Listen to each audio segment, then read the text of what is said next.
to directly say that they must, or that they shall, or that they have to. The statement again. All married female prospective corps members who are deployed to states where their husbands are not domiciled should report. So, seems kind of like an order. You know, it's like where I work here. If I receive an email, an official email that is, so I get to work and I see some memo pasted somewhere saying all male workers of Nigerian folk who are above 35 years old should report to an office Monday by 9 a.m. That doesn't sound like it's optional. That sounds like if you're male and if you're above 35 years old, you should be at that office Monday morning by 9 a.m. Just giving some kind of an example. All right. So, back to the story.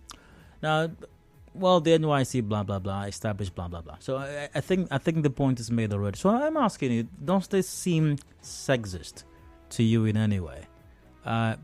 Because once again, this, do I call it order, or this statement is directed specifically, in fact exclusively, to female prospective corps members. I mean, last time I checked, based on Nigerian law, the only persons that can be married, two persons, and one person has to be male, the other has to be female. So you have a wife, you have a husband as well. So if married females are expected to, redeploy to the states where their husband's a resident, how about the male or the married or male married prospective corps members? They shouldn't report somewhere, or they don't have to redeploy to states where their wives are resident. Do you think this is sexist, or do you think it's perfectly fine? Do you think this is sexism in any way? And in case you're wondering, once again, sexism is prejudice, stereotyping, or discrimination, typically against women on the basis of sex, gender, that is. The lines are open. Call 0817 923 0002, 0817 923 0003, or 0817 923 0007. We're live on facebook.com/Nigeria Info PH. We're on Twitter. We're on YouTube as well, at Nigeria Info PH.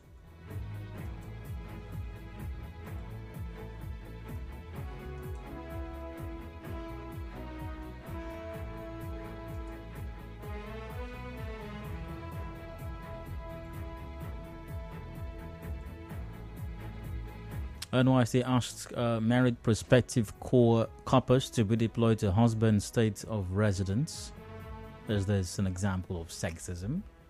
And once again, with reference to the statement in itself, it doesn't sound like it's a recommendation. It doesn't sound like it's an opinion that's been proffered by the NGDC, or an option being given, because once again, the statement said, and I quote, all married female prospective corps members who are deployed to states where their husbands are not domiciled should report to the nearest NYSC orientation camp for the state of deployment to be changed. They are to report during the period of registration at the orientation camps with copies of their marital and other relevant documents as evidence.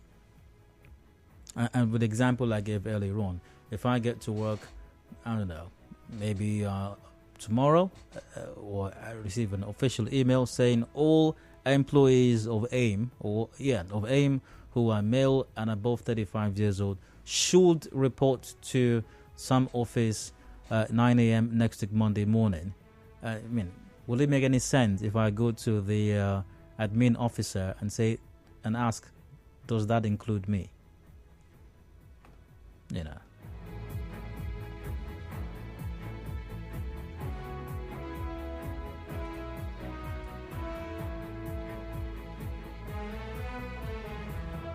You have any thoughts on this? Let's hear it. Once again, call 0817 923 0002, 0817 923 0003, or 0817 923 0007. We are live on facebook.com/Nigeria Info PH. We're on Twitter as well, and YouTube at Nigeria InfoPH.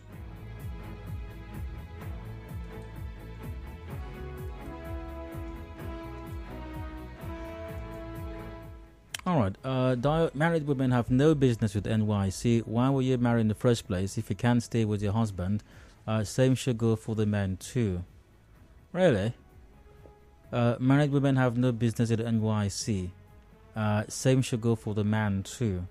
Why don't they have any business? Why should married persons not have any business with the NYC? Can you explain that to me, please? The sender of this message. Hello, you're welcome. Please go on. Yes, hello, Dayo. Yeah, go ahead.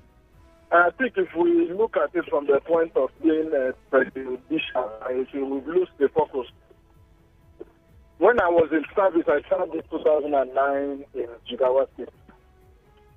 One of the things I noticed then is a lot of women who wanted to redeploy back south here, either to the west, the east, or to the south, always lie that they are married women. And you have this situation where married women by NYSC statute were given that privilege of redeployment. So it is always the women that are on the path of complaining and wanting to redeploy. So this is more like giving them a free ticket for what they want. Are there men or are there male prospective corps members who want to redeploy also? There are male prospective corps members that want to redeploy, but when they want to redeploy... Okay, no. Whatever their reasons are, I'm not asking you that. But the point is, are there male prospective corps members who want to redeploy? You've answered in Of course there are. And you have answered in the affirmative, exactly. So, that said, there is no loss of focus as far as the perspective of the conversation is concerned. So, the point is that redeploying or an intent to redeploy is not a female-only venture. Okay. But the law permits the females to have this leverage, which men don't have.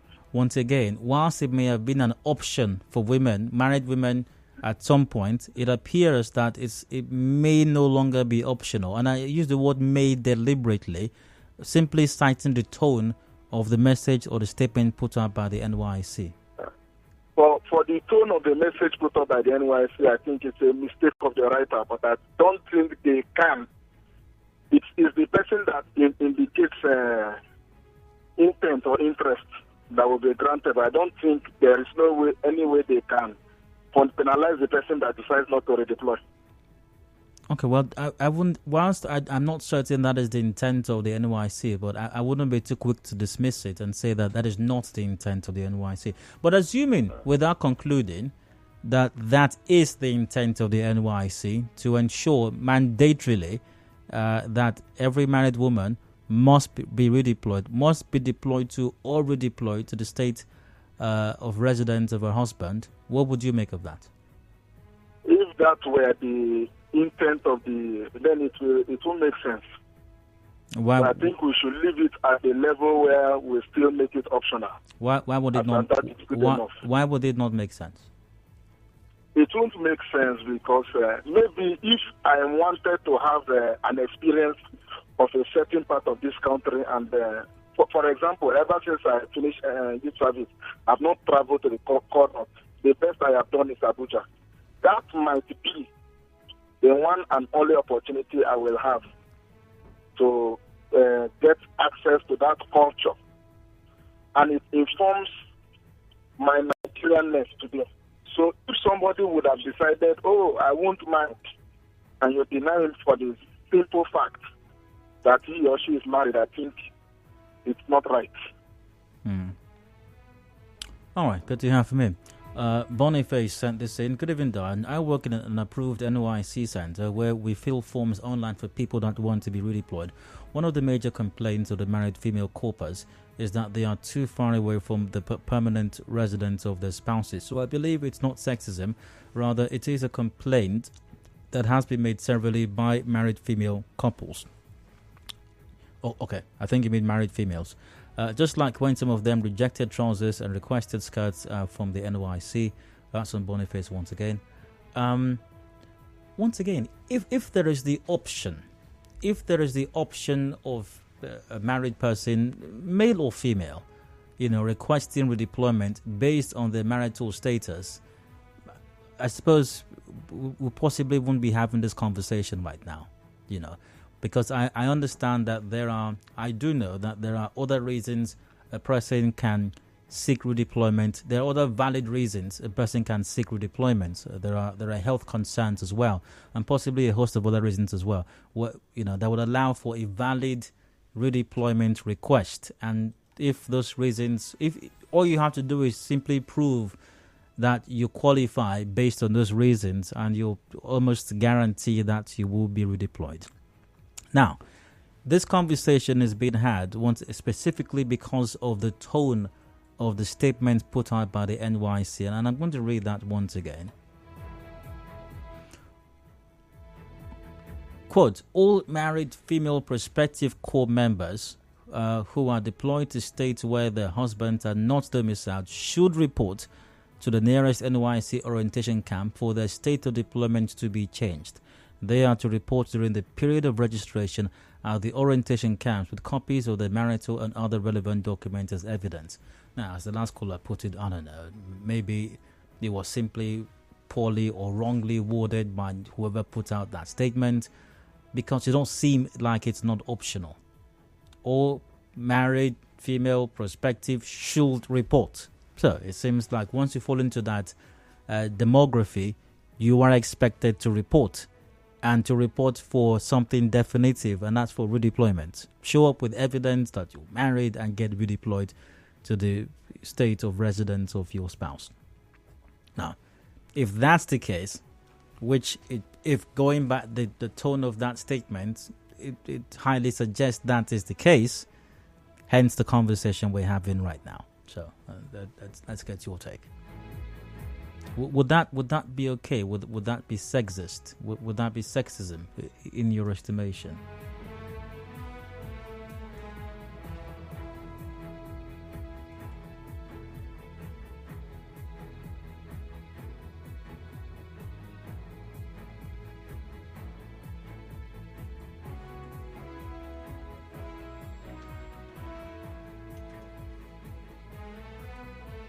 I've got a commercial break coming up shortly. Hello, Hard Factor, welcome. Please go on. Dayo, good evening. Go ahead. Yes, Dayo, I think the statement is optional. There might be some money. No. When you say the statement is optional, what are you saying? Are you saying the redeployment is optional, or the statement I read out just now sounds optional to you? Hello? To Cynthia, are you saying that the redeployment is optional, or are you saying that the statement I just read out to you sounds optional? I think the redeployment is optional, based on, because people may not want to. So the statement itself does not sound optional. No. Okay, go ahead. Not want to. But that might misgiving again, Dayo. We know Nigeria, how things have been done here. People who there are some people who does not like a particular place. I think there might be some forgery and all that. It might be surrounded with some forgery. Yes, that's my reason, Assuming it were not optional, as even you have admitted the statement, the tone of the statement doesn't sound optional. What would you make of that?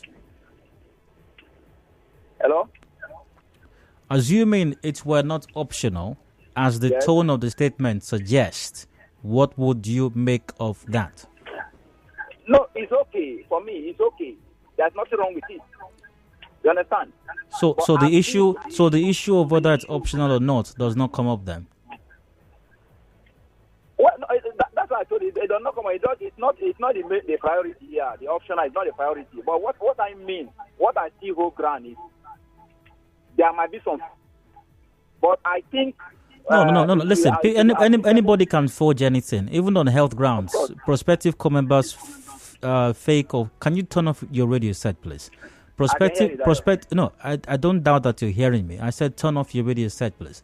Now, prospective corps members forge all kinds of things. They forge medical records. So that's not the focus of the conversation. You're saying that even if it were not optional, if it were mandated, you would be fine with that. I don't think if it is mandatory, I'll be fine with it. I cannot be fine with it if it's mandatory. But how they come the authority. Why would you have a problem if it were mandatory? Of course, I have a problem with it. You understand? Because if you say according to what they call what the essence of I'm sorry. The time is up. I'm sorry. I have to go for a commercial break right now. We got headlines at 5:30 as well. Discussions continue afterwards. Do please stay with us.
asks married prospective couples to redeploy to husband's state of residence. And here's the story once again. The NYSC has asked married female prospective corps members posted to states other than the one their husbands reside to request redeployment. This was disclosed by the scheme on Monday via its Twitter handle. Now, here is the statement once again. Titled, Attention All 2023 Batch A Stream to Married Female PCMs. PCMs means prospective corps members. Now, it said all. Attention all 2023 Batch A Stream to Married Female PCMs. Not concerned. If it had said, attention all concerned 2023 Batch A Stream to married female PCMs. All concerned means if this particular thing concerns you. You could be married, but it may not. If it had said all concerned 2023 Batch A Stream to married female PCMs. Now, that puts some kind of a conditionality to it. You could be married, but if you feel this does not concern you, then don't bother. Okay? However, it said all. No conditionality, no suggestion that it's optional. But in case that is not clear enough, let's go to the statement itself. All married female prospective corps members, PCMs, who are deployed to states where their husbands are not domiciled, note that it said all, should report